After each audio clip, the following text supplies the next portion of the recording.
दोस्तों, मेरा ऐसा मानना है कि हर इंसान के जीवन में एक ऐसा पॉइंट आता है जिसके बाद वो बदल जाता है।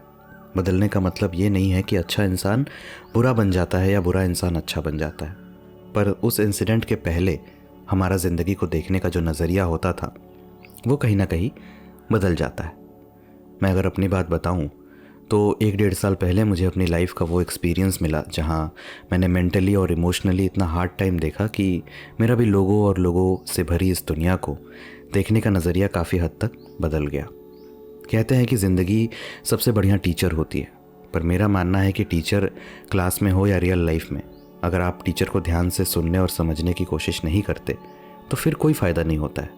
अक्सर जब हम एक इमोशनली वल्नरेबल सिचुएशन में होते हैं तो बहुत सवाल करते हैं। ज़िंदगी हमें एक एक्सपीरियंस देने की कोशिश कर रही होती है, हमें कुछ सिखाने की कोशिश कर रही होती है, और हम लगातार अपने दर्द की वजह से पैदा हुए सवालों को पूछने लगते हैं।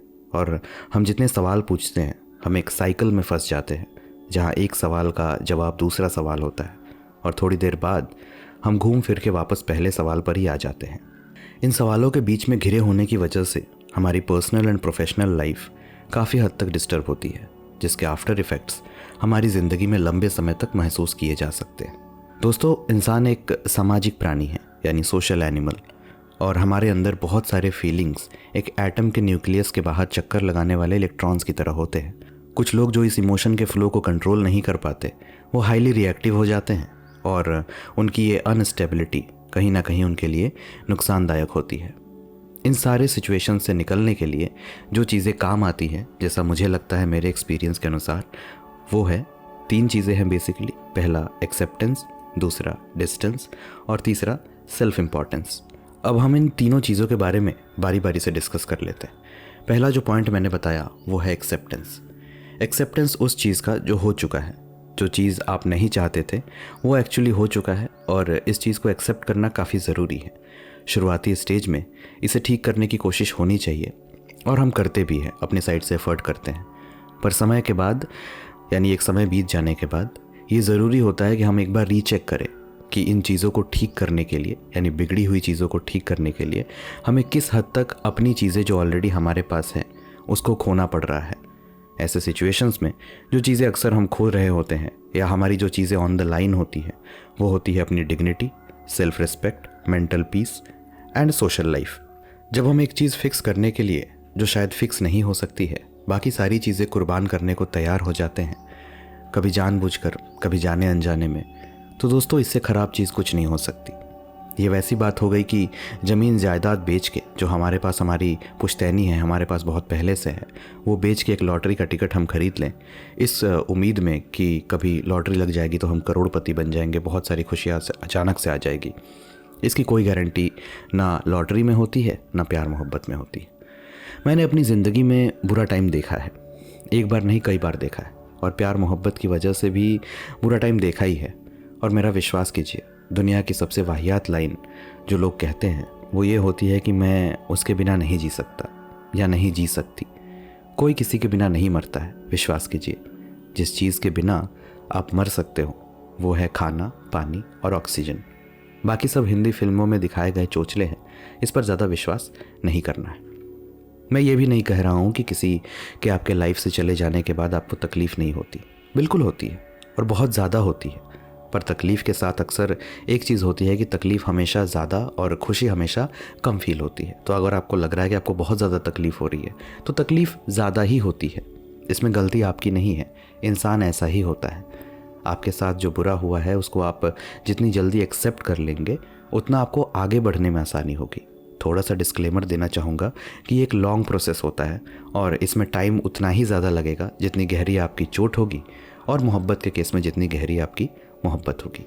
Acceptance is the first step. Second step है डिस्टेंस। जिस चीज़ की वजह से आपको तकलीफ़ हो रही है उस चीज़ से दूर जाना भी काफ़ी ज़्यादा ज़रूरी है।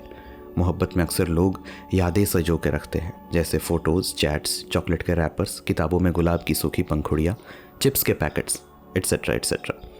वो लोग एक रेगुलर इंटरवल पे अपने क्लास की बुक्स रिवीजन करें ना करें, इन चीज़ों को ज़रूर देखते रहते हैं और अपना टूटा हुआ प्यार वापस याद करते रहते हैं, और फिर मेरे जैसे किसी इंस्टाग्राम पेज के डीएम में जाकर कहते हैं कि मैं मूव ऑन नहीं कर पा रहा। इंस्टाग्राम से याद आया कि दोस्तों मेरा एक इंस्टाग्राम पेज भी है जहाँ मैं अपनी लाइफ की रियलिटी एंड लाइफ के इमोशन से रिलेटेड टॉपिक्स पर रील्स एंड पोस्ट्स बनाता हूँ। ये एक 1,10,000 से ज़्यादा लोगों का फोरम है। पेज का लिंक आपको डिस्क्रिप्शन में मिल जाएगा। आप अपने स्वाद अनुसार पेज को विजिट कर सकते हैं। तो मैं डिस्टेंस के बारे में बात कर रहा था कि पुराने वक्त की यादों को सीने से चिपका के रखने वाले हमेशा शिकायत करते हैं कि मैं उससे दूर नहीं जा पा रहा या पा रही।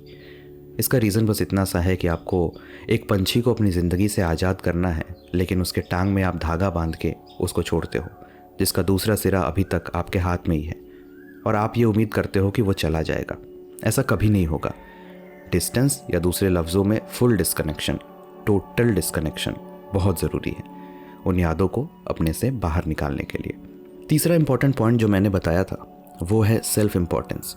प्यार में इंसान हमेशा सामने वाले की सोचता है, बशर्ते प्यार सच्चा हो, और ऐसा करते करते वो खुद के बारे में, खुद की खुशियों के बारे में, खुद की ज़रूरतों के बारे में सोचना भूल जाता है, और ये चीज़ उसकी आदत में शुमार हो जाती है और उसको इस चीज़ का एहसास भी नहीं होता। उसकी सारी दुनिया एक ही इंसान के अराउंड गोल गोल घूमने लगती है, और इस चक्कर में वो खुद को बाकी सारे लोगों से दूर कर लेता है। दिक्कत तब होती है जब जिस इंसान की वजह से उसने सबको इग्नोर किया था वही इंसान उसकी लाइफ से चला जाता है, and almost in a flash वो बहुत अलोन फील करता है, क्योंकि खुद को इम्पोर्टेंस उसने कभी दी नहीं, क्योंकि वो दूसरों में इतना बिजी था। उसी चक्कर में उसके दोस्त भी नहीं रहे, और अब फाइनली जिसके लिए सब किया वो इंसान भी उसकी लाइफ से जा चुका है, उसकी लाइफ में नहीं है। इसके बाद एक्चुअली जो फेज़ शुरू होता है ये सब कुछ खोने के बाद, वो सबसे गंदा फेज़ होता है, जिससे निकलने में बहुत बहुत ज़्यादा वक्त, हिम्मत, एफर्ट्स एंड पॉजिटिविटी लगती है। यहाँ आपको सेल्फ इम्पोर्टेंस और सेल्फ लव जैसी चीज़ें सीखनी पड़ती है, जिसके बारे में बहुत सारे लोगों ने सुना तो होता है, पर ऐसा कभी किया नहीं होता है। Healing is a tough and time taking process, और it's almost like getting out of a drug addiction, जिसमें अगर हीलिंग की प्रोसेस के दौरान आपने वापस एक गलत स्टेप लिया, या एक बार गलती से कमज़ोर पड़ के बात कर ली अगले इंसान से जिसकी वजह से ये सारा हो रहा है, ये चीज़ें हो रही है, या उससे कांटेक्ट हो गया, तो you have to start it all from the beginning. शुरू से शुरू करना पड़ता है आपको। लोग अक्सर कहते हैं मुझे मेरी वीडियोस पे कि कहना जितना आसान है करना उतना आसान नहीं है। तो मैं उन सभी लोगों को कहना चाहूँगा कि इसमें क्या नया बताया आपने। ज़िंदगी के हर केस में, सिर्फ प्यार मोहब्बत में नहीं, हर केस में कहना हमेशा करने से ज़्यादा आसान होता है, पर जिसको करना होता है वो आसान मुश्किल के चक्करों में नहीं पड़ता, वो करता है और इवेंचुअली सफल भी होता है। तो दोस्तों, that is it for the episode. थोड़ा बड़ा था, आई नो, पर बताना ज़रूर कि कैसा लगा। और अगर यहाँ तक आ गए हो तो वीडियो अच्छी लगी होगी, लाइक कर देना, क्योंकि लाइक करने से ही यूट्यूब को पता चलता है कि कुछ अच्छी बात हो रही है इस वीडियो में। मैं आपसे अगली वीडियो में मिलता हूँ। Thank you, take care, bye.